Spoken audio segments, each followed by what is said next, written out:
Good evening student. आज हम लोग क्लास 11 का नेक्स्ट लेक्चर स्टार्ट करेंगे।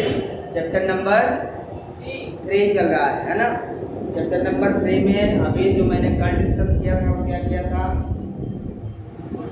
चैप्टर नंबर 3 में जो कल डिस्कस किया था क्या किया था, प्रोजेक्टाइल मोशन और उसके न्यूमेरिकल्स, ऑब्लिक प्रोजेक्टाइल मोशन के न्यूमेरिकल्स किए थे। आज हम लोग पढ़ेंगे circular motion.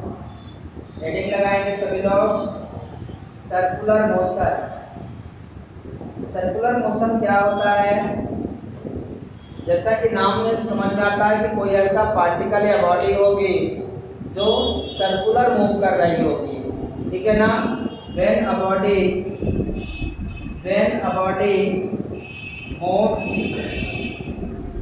moves on the circumference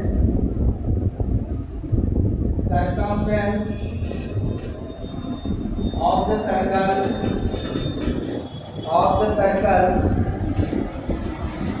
is called circular motion।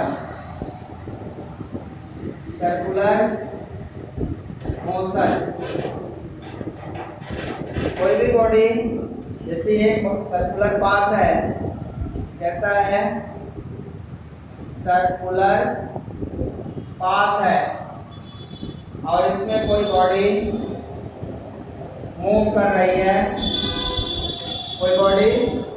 रही है, विद वेलोसिटी v से। ये सेक्टर है, ऐसे मूव कर रही है, तो इस प्रकार के मोशन को हम सर्कुलर मोशन कहते हैं। स्पीड कितनी होगी,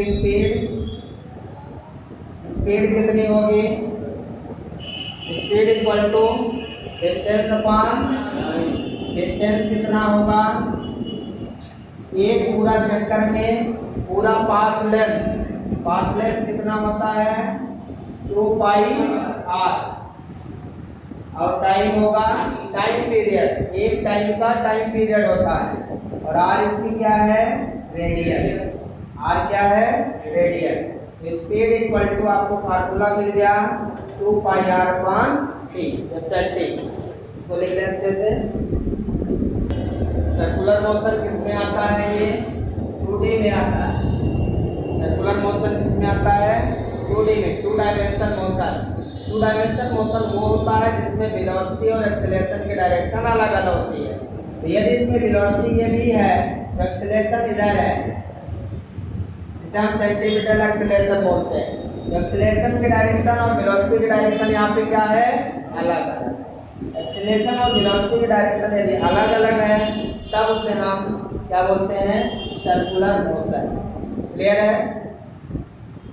इसके बाद इसमें कुछ टर्म है, जैसे आपसे पूछ लिया जाए टाइम पीरियड। टाइम पीरियड क्या है, the time taken by particle to complete one cycle. The time taken by particle to complete one cycle.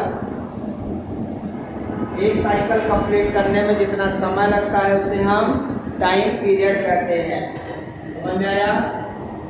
It is denoted by capital T। जैसे यहाँ से पार्टिकल चला ना, और यहाँ से घूमकर फिर से यहीं आ गया, ये पूरा एक साइकिल हो गया। और एक साइकिल में जब यहाँ से यहाँ तक गया तो समय लिया होगा, तो जितना समय लेगा यहाँ से यहाँ तक आने में फिर से घूमकर, वही उसका क्या कहलाएगा, टाइम पीरियड कहलाएगा। टाइम पीरियड मतलब टाइम, ठीक है। इसकी यूनिट क्या है, टाइम की यूनिट क्या होती है, सेकंड। तो टाइम पीरियड की भी यूनिट क्या रहेगी, सेकंड रहेगी। डायमेंशन फार्मूला क्या रहेगा, वही रहेगा m0 l0 t। समझ में आया, m0 l0 t। इसके बाद सेकंड नंबर है frequency.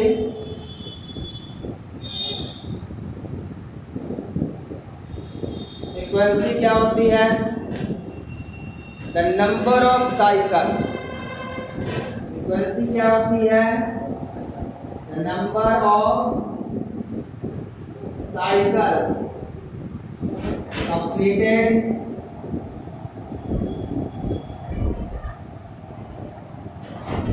by the particle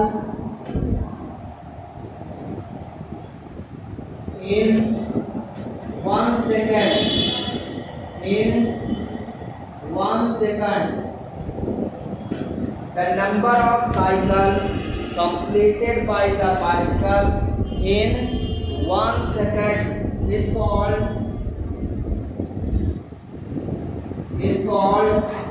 frequency. Frequency क्या है? एक सेकंड में कोई भी पार्टिकल जितनी बार घूम जाए, एक सेकंड में जितनी बार घूम जाए। मान लो एक पार्टिकल है, इसमें एक सेकंड में 50 चक्कर लगाता है, 50 साइकिल, उसकी फ्रीक्वेंसी 50 हर्ट्ज हो जाएगी। एक सेकंड में जितनी बार घूम जाएगा वो उसकी फ्रीक्वेंसी। क्लियर है? समझ में आया कि नहीं आया? It is denoted by nu. It is denoted by nu or small f or small f. Nu से या स्मॉल एफ से या स्मॉल एफ से डिनोट किया जाता है।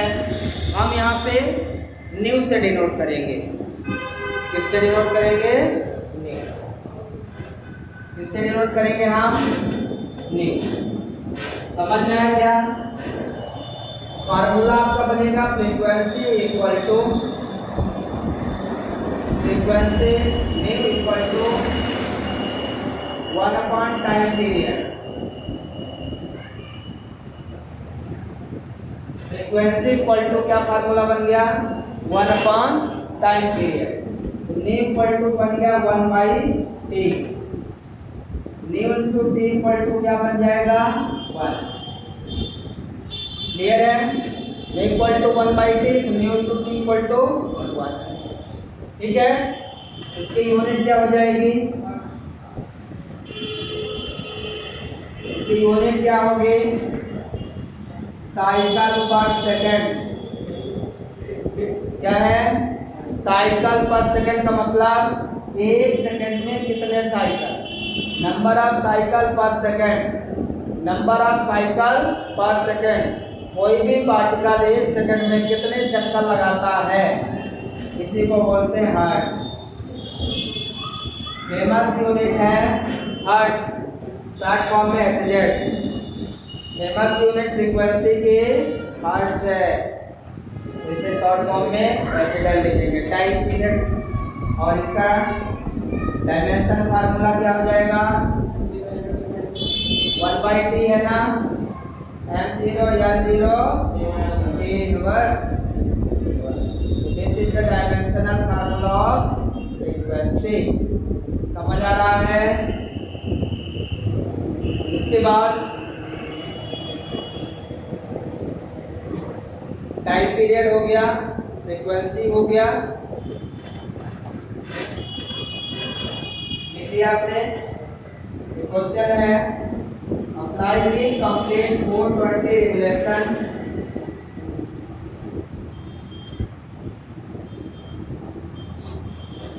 Apply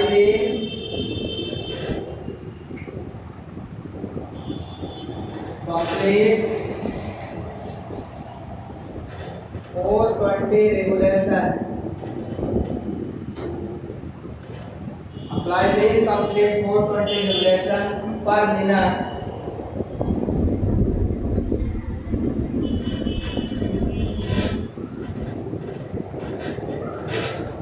Per minute.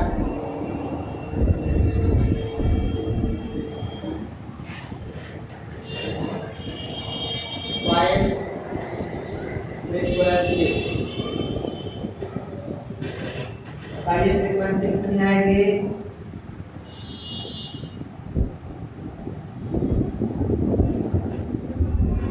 फ्रीक्वेंसी कितनी आएगी?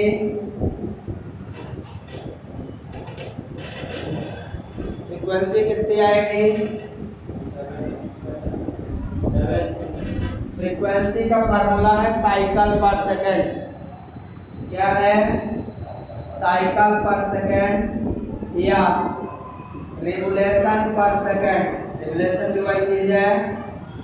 अब यहां दिया है 420 रिवोल्यूशन, 420 रिवोल्यूशन इन पर मिनट। मिनट को सेकंड में कन्वर्ट करना पड़ेगा। 420 पर मिनट, 1 मिनट बराबर 60 सेकंड। ये जाके सेकंड में बन गया, ठीक है ना? 0 0 कट गया। 7 रिवोल्यूशन पर second equal to 7 hertz. Frequency आ गई कितनी? 7 हर्ट्ज। नोट डाउन कर लें। इसके बाद अगली हेडिंग लगाएंगे एंगुलर। अब यहाँ पे जो भी चीजें घूमेंगी सर्कुलर पाथ में उसको एंगुलर बोलेंगे। Angular displacement, angular displacement,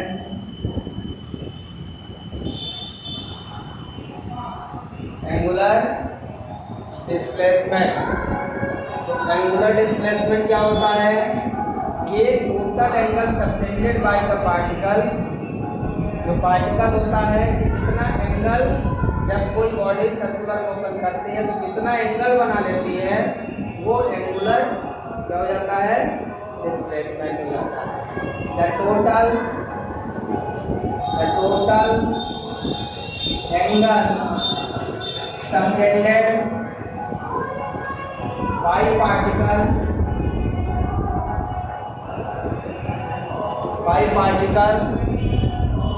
in circular path,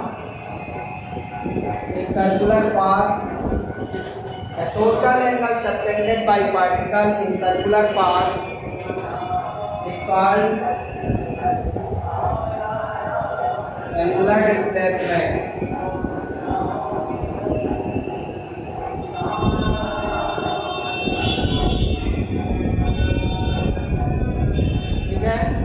जैसे मान लो कोई पार्टिकल यहाँ से घूमना चालू किया, ये पोजीशन ऐसे और यहाँ तक गया, तो जब ये यहाँ तक गया तो कुछ ना कुछ एंगल बना लिया होगा। डेल्टा थीटा एंगल मैंने मान लिया कि डेल्टा थीटा एंगल बनाया। तो यही क्या है आपका? इतना एंगल बना लेगा कोई पार्टिकल जब एंगुलर डिस्प्लेसमेंट में इतना एंगल एक जगह से दूसरी जगह जाने में बना लेगा, वही एंगल क्या कहलाता है? Angular displacement. तो ये जो बना है ए से बी, इसको आर्क बोलते हैं। इसको मैं मान लेता हूँ डेल्टा एस। आर्क कितना है? Delta S. जब एंगल बहुत छोटा होगा, आप तो समझो, जब एंगल बहुत छोटा होगा तो ये लगभग स्ट्रेट होगा, लीनियर होगा। जब एंगल बहुत ज्यादा होगा तो जाके ये सर्कुलर होगा। तो डेल्टा थीटा का मतलब ये एंगल बहुत छोटा और उस समय ये स्ट्रेट है, ठीक है? इसको हम किससे डिनोट करते हैं? डेल्टा थीटा से।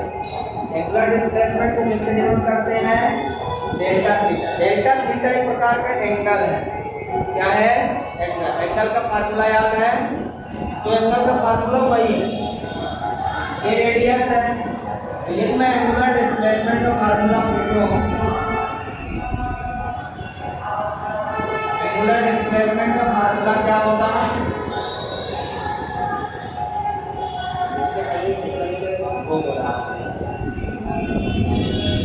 एंगल आर अपान आर, यहाँ पे डेल्टा एस है,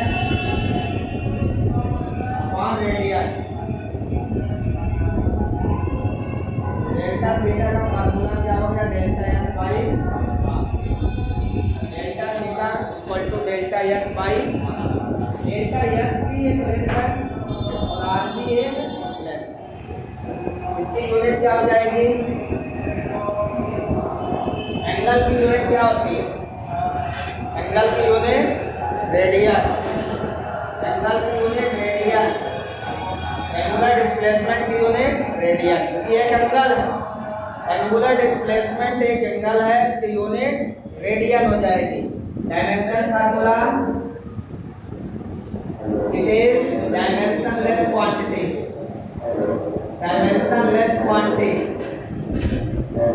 ऐसी कौन सी क्वांटिटी है जो डायमेंशनलेस है? डायमेंशनलेस है क्योंकि लेंथ अपॉन लेंथ कट के 1 हो जाएगा, तो डायमेंशनलेस क्वांटिटी है। तो इसका हम डायमेंशनलेस मतलब m0 l0 t0, तीनों जीरो है, m0 l0 t0। इस क्वांटिटी को हम डायमेंशन लेस, यूनिट लेस नहीं है लेकिन डायमेंशन याद रखना है, यूनिट लेस नहीं है। बना लिया? इसके बाद देखते हैं, ये हो गया एंगुलर डिस्प्लेसमेंट। फिर अगला है एंगुलर वेलोसिटी। क्या है? एंगुलर वेलोसिटी, जिसे हम ओमेगा से डिनोट करेंगे। एंगुलर वेलोसिटी क्या होती है?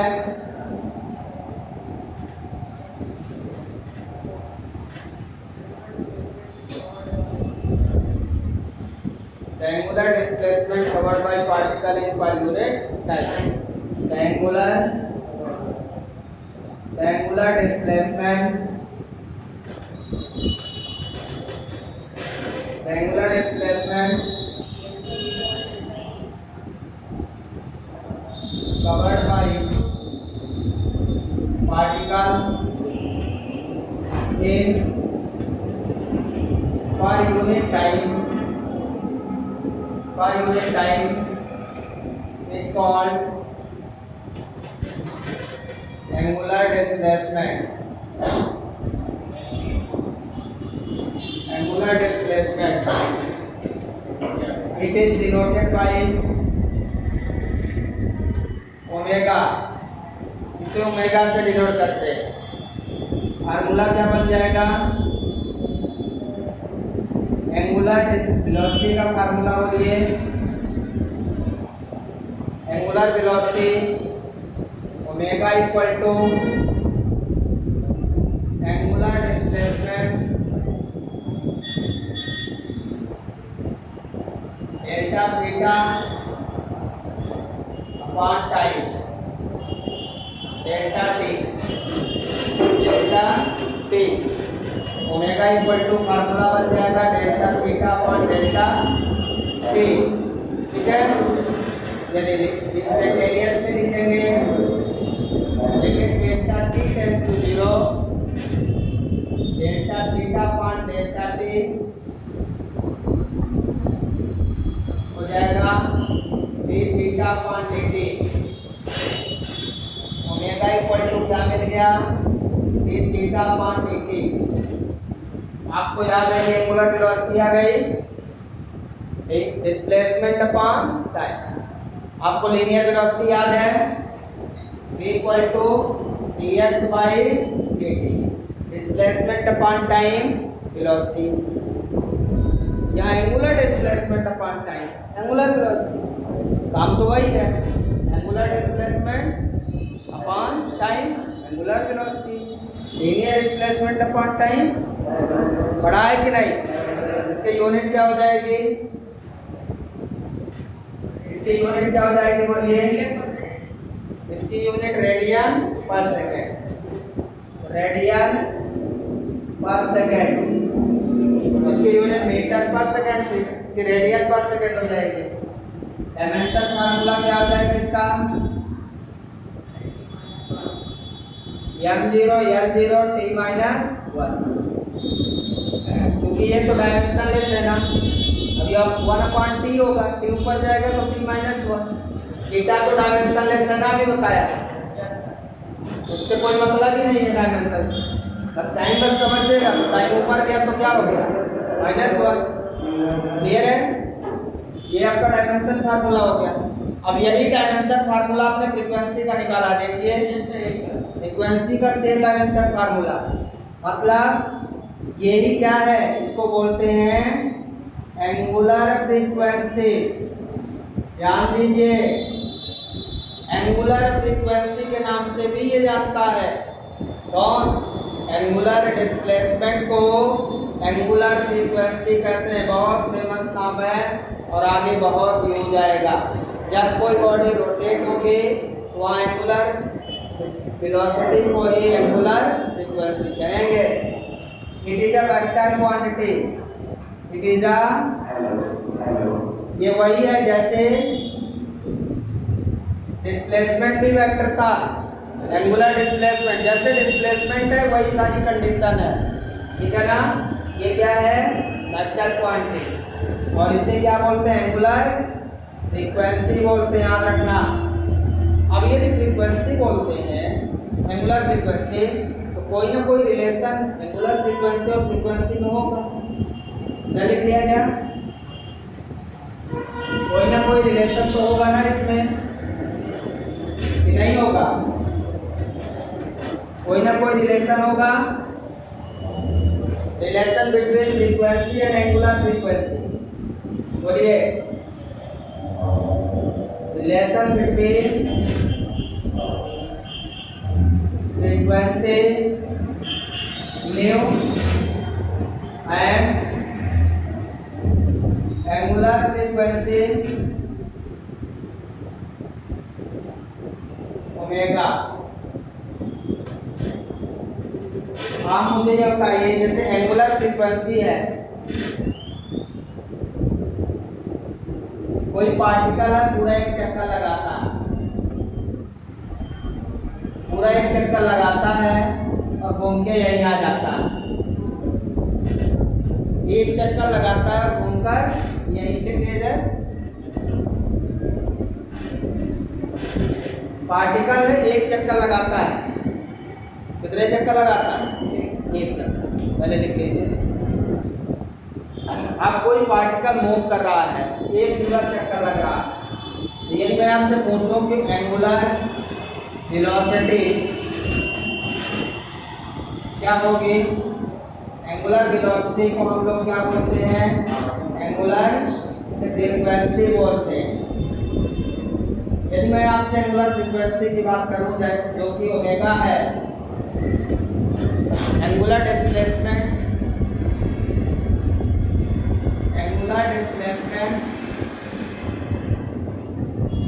अपॉन टाइम, पूरा टाइम, एक साइकिल का टाइम पीरियड। तो angular displacement for complete cycle omega equal to angular displacement मतलब total angle subtended by particle. एक साइकिल में कितना एंगल सबटेंड कर रहा है? 360 डिग्री। एक पूरा साइकिल में कितना एंगल सबटेंड कर रहा है? 360 मतलब 2 पाई। 360 को क्या लिखते हैं? 2 पाई। और पूरा एक साइकिल कंप्लीट करने में समय कितना ले रहा है? टाइम पीरियड कितना ले रहा है? Time period. फार्मूला क्या बना? 2 पाई बाई टी। 2 पाई मतलब 360 डिग्री। एक पूरा साइकिल में 360 अपॉन टाइम, और 1 अपॉन टाइम पीरियड क्या होता है? फ्रीक्वेंसी। अभी आपने पढ़ा 1 अपॉन टाइम पीरियड फ्रीक्वेंसी। तो फार्मूला बन जाएगा 1 अपॉन 2 पाई न्यू।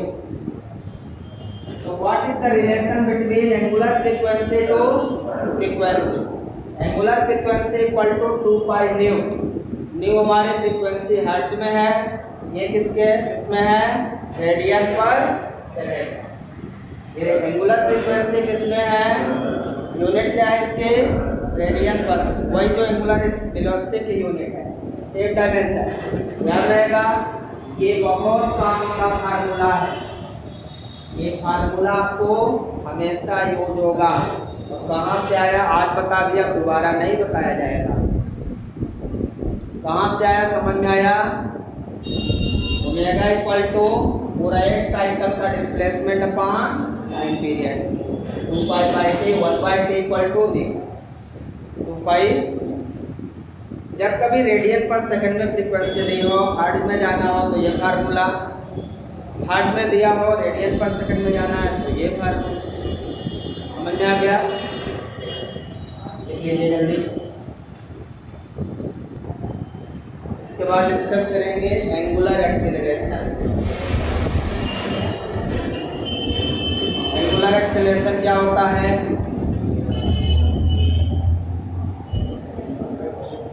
नाम सुना है? एंगुलर का नहीं सुना होगा तो एक्सीलरेशन का भी सुना है। तो एक्सीलरेशन मतलब सीधा, अब यहाँ एंगुलर मतलब रोटेशन में भी एंगुलर एक्सीलरेशन होता है, ठीक है ना। सिंपल से डिफिनेशन है, द रेट ऑफ वही डिफिनेशन है, चेंज ऑफ एंगुलर वेलोसिटी, वहाँ वेलोसिटी लिखा था, यहाँ एंगुलर वेलोसिटी लिख देंगे। The rate of change of angular velocity is called angular acceleration. Angular acceleration it is denoted by alpha. Linear acceleration को small ए से और एंगुलर एक्सीलरेशन को अल्फा से डिनोट करते हैं। इधर दिया है। अब इसका फार्मूला क्या हो जाएगा? Alpha angular acceleration equal to angular velocity delta omega upon delta t. समझ में आया?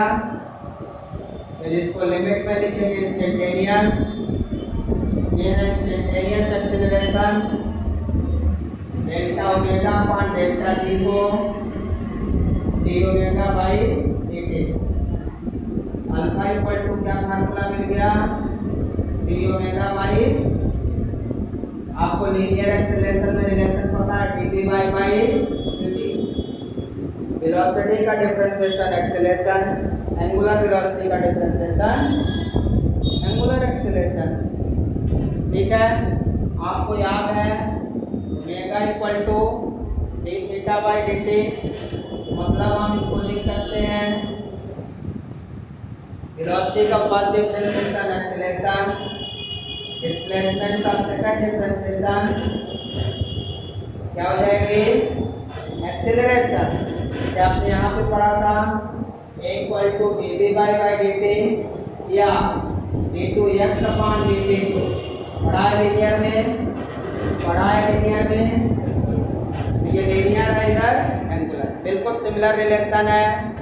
ये angular velocity upon time, linear velocity upon time. Angular displacement का डबल डिफरेंशिएशन, लीनियर डिस्प्लेसमेंट का डबल डिफरेंशिएशन। सिमिलर रिलेशन है। यूनिट क्या हो जाएगी इसकी? यूनिट बोलिए, यहाँ से बोलिए यूनिट। इसकी यूनिट क्या? रेडियन पर सेकेंड और 1 पर सेकेंड फिर से, तो रेडियन पर सेकेंड स्क्वायर। वहाँ पे मीटर पर सेकेंड स्क्वायर था, याद है क्या? यहाँ रेडियन पर सेकेंड स्क्वायर। डायमेंशन फार्मूला क्या हो जाएगा? ये तो डायमेंशन लेस है, इसकी बस यूनिट होगी m0 l0 t माइनस,